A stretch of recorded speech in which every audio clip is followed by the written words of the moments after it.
Hey, it's Keith from Outlaw Speed Shop, and welcome to the September edition of the Four Horsemen build, where we'll be tackling a GMC, I think it's a 62 panel wagon, with the theme of Oktoberfest, which is near and dear to my heart. If you like the content, make sure you subscribe and don't forget to ring the bell to get notified every time I upload a video. So here it is, straight out of the package. It's already got real riders on it. It already looks pretty kick-ass if you ask me. I'm not a big fan of the Quaker State stuff, but if it just had the white and the red, I'd be really happy. But that's not the theme anyways. It is, as I stated, Oktoberfest. So this has the one post and the little tab on the back. I took the liberty of pre-drilling this so you didn't have to watch me hold it and drill. And as somebody said in a forum lately that I read, the idiots on YouTube who don't use a vise. So, an idiot. I never use a vise.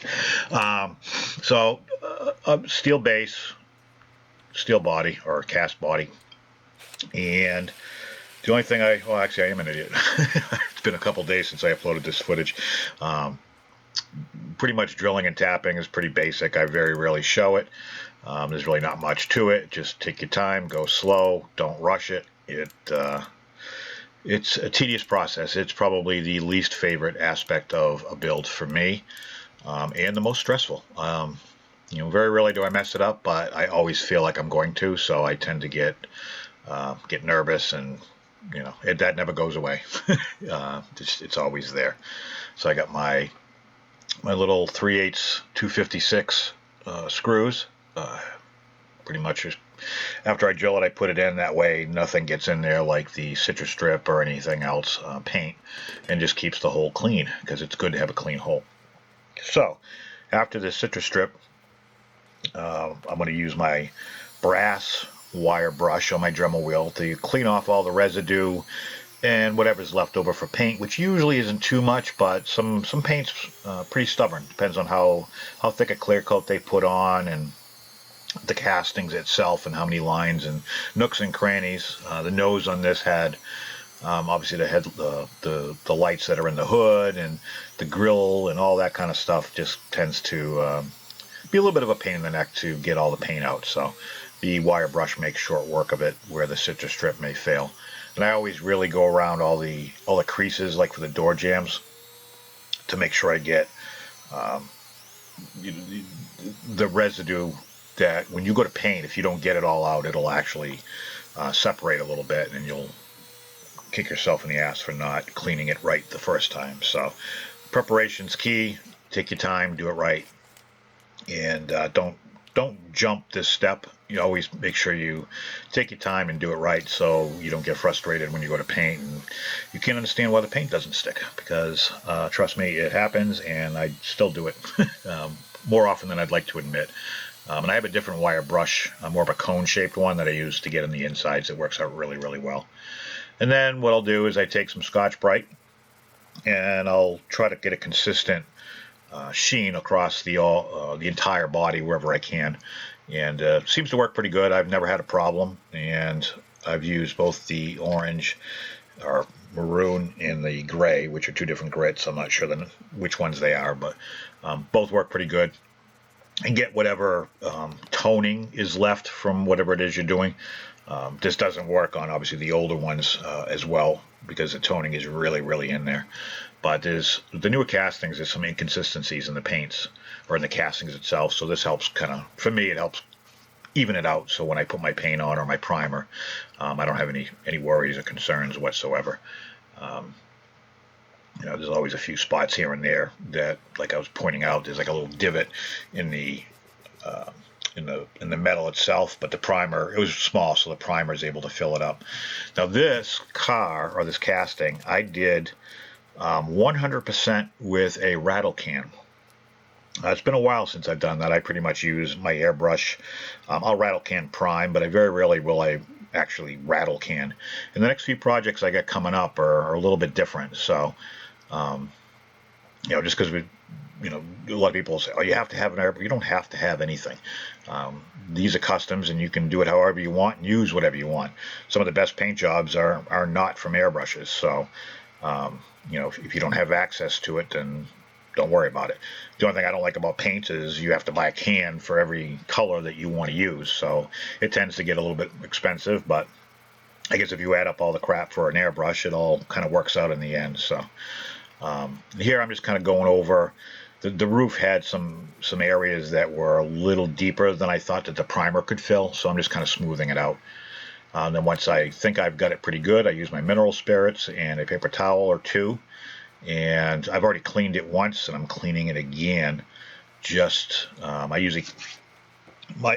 only have like a half an hour to an hour each day to work on these, so I cleaned it the day previous, but I'm getting ready to paint now or prime, so I'm doing it one more time, and I'm still getting crap off of it. So again, preparation is key in making sure you get, wherever you can, especially stuff like this where you get the tail end where the tail lights are, the front directionals and the hood. Those are all really small areas that if you don't get the dust and the debris out of it, then when you paint, it's going to show up really bad. So I try to be as cautious as I can.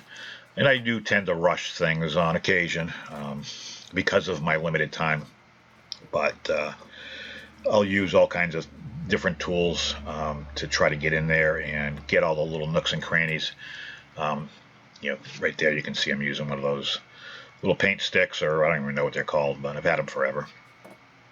Just to get in there and make sure I get everything out so that all the paint gets in there and I can get it, a decent amount of coverage. But so this was a fun build for me because I usually go crazy with customs, or in my opinion, crazy. I didn't change the wheels out on this one, which is another stress point for me because I have to get a certain stance and I have to get everything right. And I end up putting axle tubes and I'm cutting and grinding so I get the right stance. There's the primer, which is the Tamiya Surface Primer Gray.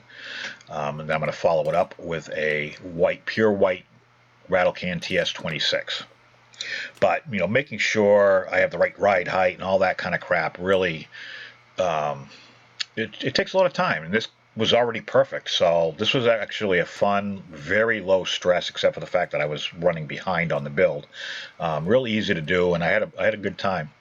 So now I want to add some color to it, and a lot of people are going to like this. Apparently, at some point, I used this lime green Tester's paint. It's got a metallic in it. Lime Ice is what it's called. And I used it once, and then that was about a year ago. And everybody that tried it loved it, and they blamed me like I was a crack dealer, and I got them hooked on it. So it's been a while since I used it, so I figured I'd use it. It kind of went with the theme and the colors, so I think it was a nice offset. So I made up a bunch of Oktoberfest decals, and I just kind of played around. I wasn't sure exactly what I wanted to do until I started laying them out on the paper, and then I made a bunch of different sizes of everything just in case, and I made that little poster board in the back. And decals is not my thing. I know people ask me all the time to make them, and no, I don't make decals. If you want decals, they're on eBay, or you can go to kennyterry.com. He does some awesome decals. I just happened I had some clear decal sheets, so that's why I painted the top white so that they'd stand out. And that's really the extent of it. And ultimately, this really is the crux of the job. It was white with green and decals. I didn't go crazy. I didn't do anything fancy with this. Sometimes I have to fight, and maybe if you're a customizer, if you've done this in the past, you can sympathize a little bit with me. Sometimes you get too custom. You take something and you make it way too freaking complicated. And I have a tendency to do that more often than not, because I don't go into any project with hey, I'm going to do this. I just let the car talk to me, and I kind of just go along, and as I'm cutting crap up and moving stuff around, I get ideas. So sometimes keeping it simple, it's a good idea, and it's enjoyable. You don't have not that I'm stressed out about anything, but you don't have that stress of, oh, I got to make it look good, and I'm doing this now. I custom made a chassis and it doesn't work. I got to redo it. You're painting it, and sometimes that's okay. Just to have fun and not worry about how it's going to come out. This was about as easy as a custom as you can get. Really, it's a repaint with decals. So, in the end, I really like doing these once in a while.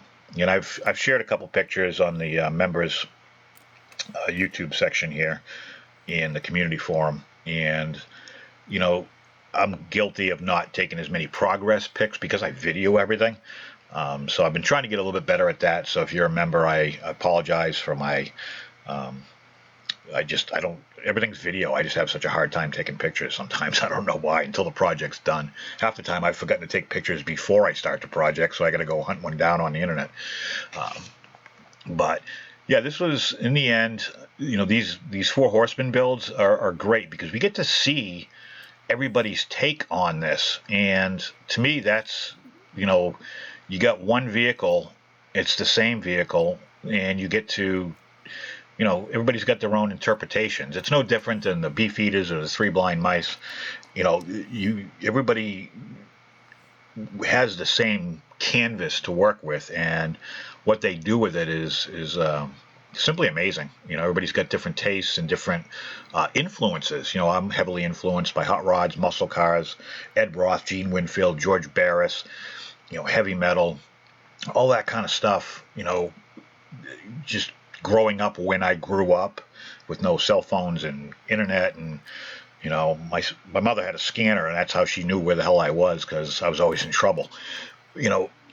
Those things shape who you are, and that actually, believe it or not, goes into your likes and your dislikes and what you end up building. So or what you gravitate towards anyways. We'll build whatever, but we all have a penchant for certain style in a certain way that we do things. So and that's what makes it exciting. That's what makes this hobby so much fun, is the ability to use your own imagination and your hands to create something that didn't exist in the first place. So I think that's what keeps me going, and then hopefully it's what keeps everybody else going, because it definitely gets monotonous at times. So to be able to create whatever you want is pretty damn exciting. So I mentioned the Three Blind Mice and the Beefeaters. They asked us if we wanted to join in on their Paint It Pink builds, and naturally we said yes. So everybody will be launching their videos, excuse me, on October 17th. So please keep an eye out for that. It's for a great cause. So here is pretty much what I have, minus the clear coat. I use an Automotive 2K Clear. I pick up at the auto body shop. And I've had this jar in hardener for who knows how long. Works awesome. Chaos black paint on the chassis. I took the wheels off, masked everything off, and I flat blacked it and then chromed out the bumpers. If you remember, not too long ago, 13 minutes ago, this is what I started with. Pretty damn cool casting to begin with. I love it. I love these trucks. I love the noses on the Chevy and GMC pickups from this era. To me, they're probably my favorite. And this is what we got. This is what I ended up with. I appreciate you guys watching. I got a couple of videos and a ton of pictures that I made sure I made up for at the end. Thanks for watching. I will catch you on the next one.